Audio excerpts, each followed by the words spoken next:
নমস্কার, তোমাদের রান্নাঘরে আজকেও একটা পিঠেরই রেসিপি এনেছি। তবে এই পিঠেটা যারা একেবারে মিষ্টি পিঠে খেতে পছন্দ করেন না তাদের জন্য কিন্তু বেশ ভালো হবে। তো আশা করি রেসিপিটা সবার খুব ভালো লাগবে। তো চলুন তাহলে শুরু করি আজকের রেসিপি। এর জন্য লাগছে সুজি, একদম মিহিদানার সুজি নিচ্ছি। এখানে ছোট্ট চায়ের কাপের মাপ দিয়ে দেখাচ্ছি। ওই চায়ের কাপের 2.5 কাপ এখানে মিহিদানার সুজি নিচ্ছি। এর সঙ্গে আমি প্রায় হাফ কাপ মতো সেদ্ধ চালের গুঁড়ো অ্যাড করছি। এটা অপশনাল, যদি থাকে দেবেন, তার বদলে অল্প ময়দা অ্যাড করলেও হবে, অথবা শুধু সুজি দিয়েও কিন্তু এটা তৈরি করে নেওয়া যাবে। স্বাদ মতো নুন দিয়ে ভালো করে মিশিয়ে নিচ্ছি। এখানে কোনো রকম তেল কিচ্ছু অ্যাড করার কোনো প্রয়োজন নেই। এবার গরম জল দিয়ে একটা ডো তৈরি করব। বেশ গরম রয়েছে জলটা একটু একটু করে মিশিয়ে একটা সফট ডো তৈরি করে নিতে হবে। ডোটা যেন খুব বেশি শক্ত না হয় দেখতে হবে। আর এই জলটা যেটা বললাম অবশ্যই গরম জল নিতে হবে। তো এখানে টোটাল জল ব্যবহার করছি আমি 1 কাপের থেকে অল্প একটু বেশি। ঠিক এই রকম একটা ডো তৈরি করে নিতে হবে। এবার ডোটার ওপরে অল্প একটু তেল লাগিয়ে ঢাকা দিয়ে রেখে দেব 10 থেকে 12 মিনিটের জন্য। এই রেসিপিতে একটা স্টাফিংয়ের দরকার রয়েছে, তো এই সময় সেটা একটু দেখিয়ে দিই। এখানে দেখুন ভেজানো ছোলার ডাল নিচ্ছি, মানে যে ছোলার ডাল দিয়ে আমরা লুচি খাওয়ার ডাল বানাই বা চানা ডাল। এখানে 3 কাপ ভেজানো অবস্থায় দেখলেন, তো 2 কাপের থেকে একটু বেশি পরিমাণে ভেজানো ছিল। 2 থেকে 3 ঘন্টা ভিজিয়ে নিয়ে রেখেছিলাম। এবারে 2 টুকরো আদা, একটু পেঁয়াজ, স্বাদ মতো কাঁচা লঙ্কা আর 4 থেকে 5 কোয়া মতো রসুন। তবে নিরামিষ যদি খান পেঁয়াজ রসুনটা স্কিপ করবেন। যদি ধনেপাতা পছন্দ করেন তাহলে অল্প ধনেপাতা, স্বাদ মতো নুন, আর এখানে সাদা গোটা জিরে অল্প একটু অ্যাড করে একটা মিহি পেস্ট তৈরি করে নিয়েছি। এই পেস্টটা যদি অল্প দানা দানাও থাকে কোনো অসুবিধা নেই, তবে অবশ্যই কোনো রকম জল অ্যাড করা যাবে না। এরকম টাইট যেন হয় দেখতে হবে। তো স্টাফিংটাও কিন্তু রেডি হয়ে গেল। এই রেসিপির জন্য কোনো রান্নার প্রয়োজন থাকছে না এই স্টাফিংটাকে। এবারে একটা রুটি বেলার চাকতিতে অল্প তেল ব্রাশ করে নিলাম। সেই সঙ্গে এখানে যেটা ঢাকা দিয়েছিল এটাকে অল্প একটু মাখিয়ে নেবেন। খুব বেশি মাখানোর আর প্রয়োজন নেই, দেখতে পাচ্ছেন বেশ মসৃণ রয়েছে ডোটা। সেখান থেকে এবার অল্প অল্প নিয়ে যেরকম পরিমাণ বানাবেন সেই মতো 2 থেকে 3 বারও লাগতে পারে, এরকম রুটি বেলার চাকতিতে ঠিক রুটির মতো করে বেলে নিতে হবে।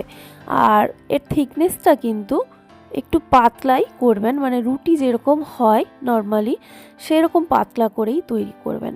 তো রেসিপিটা বানানোর সময় আমি কিন্তু একটু মোটা রেখেছিলাম থিকনেসটা। ফার্স্ট টাইম ট্রাই করলাম, আমার মনে হয়েছে আর একটু পাতলা হলে খেতে বেশি ভালো লাগবে, মানে আরও ভালো লাগবে। এটাও ভালো লেগেছিল, তবে ওটা বেশি ভালো লাগবে।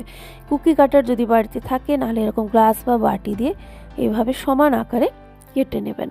এরকম ছোট ছোট লেচি তৈরি করে লুচির মতো করে বেলেও রেসিপিটা বানানো যাবে। তবে এরকম করলে কি হবে, প্রত্যেকটা সমান হবে, দেখতেও ভালো লাগবে। তো সেটা যেভাবে করে নেবেন। এবার একটা থালাতে আবার একটু অল্প তেল লাগিয়ে নিচ্ছি। এই তেল লাগিয়ে তার মধ্যে এই লুচির আকারে যেগুলো তৈরি করলাম রেখে দিচ্ছি। থিকনেসটা দেখুন একটু মোটা রয়েছে, আমি আপনাদের বলছি আর একটু পাতলা করবেন, ঠিক রুটি যেরকম আমরা পাতলা খাই সেই রকম। তো প্রত্যেকটা এইভাবে কিন্তু আমি একই রকম করে গ্লাস দিয়ে কেটে রেখে দিচ্ছি। ওপরে রাখার আগে দেখুন উল্টে দিচ্ছি, এগুলো যেন খুব বেশি ড্রাই না হয় দেখে নেবেন। তেলটা লেগে রয়েছে নিচে, তাই উল্টে দিলাম যাতে করে ওপরের দিকটাও শুকিয়ে না যায়। আর একটার উপরে একটা রাখলে কি হবে, লেগেও যাবে না, সেই জন্য উল্টে দিলাম। তো সবগুলো একই রকম করে আমি রেডি করে নিয়েছি। এবারে দেখুন পিঠে বানানোটা ভীষণ সহজ। যে স্টাফিংটা আমি রেডি করেছি সেই স্টাফিংটাকে দিয়ে দিচ্ছি। একটু বেশি পরিমাণে এখানে পুরটা কিন্তু আপনাকে দিতে হবে, তবে এই রেসিপিটা খেতে বেশি ভালো লাগবে। একেবারেই অল্প কিন্তু দেওয়া যাবে না। আমরা যেভাবে পুর পিঠে মুখটা পুরো সিল করে দিই, এখানে সেই রকম কিছু করার প্রয়োজনও নেই। আর ভীষণ সহজ, যেহেতু ডাল সহজেই জমাট বেঁধে যাবে। দেখুন ঠিক এইরকম করে এইভাবে ভাঁজ করে দিলেই আপনার এক একটা পিঠের শেপ কিন্তু রেডি হয়ে যাবে। আপনি চাইলে এরপরে আরও কিছুটা পুর এখানে অ্যাড করতেও পারবেন, মনে করলে একটু কমও করতে পারবেন, কোনো অসুবিধে নেই। ঠিক এইভাবে এগুলোকে তৈরি করে নিতে হবে। এবার একটা স্টিম করার বাসনের মধ্যে অল্প একটু তেল আবার ব্রাশ করে নিচ্ছি। তো ব্রাশ করে নেওয়ার পর এর মধ্যে পিঠেগুলোকে আমি ডাইরেক্ট এখন রেখে দিচ্ছি। তো এইভাবে একটার উপরে একটা পিঠে দিয়েও অনেকগুলোই করা যায়। তো আমি যেহেতু প্রথমবারের জন্য রেসিপিটা তৈরি করছি, তাই সেই রিস্কটা না নিয়ে আমি একটা একটা করে আলাদা করে রেখেই কিন্তু স্টিম করব এগুলো। তো একটা মোটামুটি দেখুন রেডি হয়ে গেছে, একবার ভাপানোর মতো। তো জল বসিয়ে দিয়েছিলাম, সেখানে জলটা ফুটছে। এই সময় মিডিয়াম ফ্লেমে এটাকে ঢাকা দিয়ে রেখে দিতে হবে 8 থেকে 10 মিনিটের জন্য। এই সময় বাকি পিঠেগুলো আমি রেডি করব। আর আপনাদের আরও একটা দেখিয়ে দিচ্ছি, ভাঁজ করে দেখুন কত সহজ ফোল্ড করাটা। তবে স্টাফিংটা কোনোভাবেই পাতলা করা যাবে না, জাস্ট নিয়ে এসে চাপিয়ে দিন ডালটার মানে পুরটার উপরে, তাহলে এই পিঠে কিন্তু রেডি। এবার আপনার মনে করলে, আপনি যদি মনে করেন যে আরও একটু পুর এখানে অ্যাড করবেন, সেটা আপনি করতে পারেন। দেখুন অনায়াসে সেটাও দেওয়া যাচ্ছে, যেহেতু ফাঁকা রয়েছে জায়গাটা। ভীষণ সহজ আর বানিয়ে খুব মজা লাগবে পিঠেটা। তো এদিকে 8 থেকে 10 মিনিট হয়ে গেছে। এবারে আমি ঢাকাটা খুলে নিচ্ছি।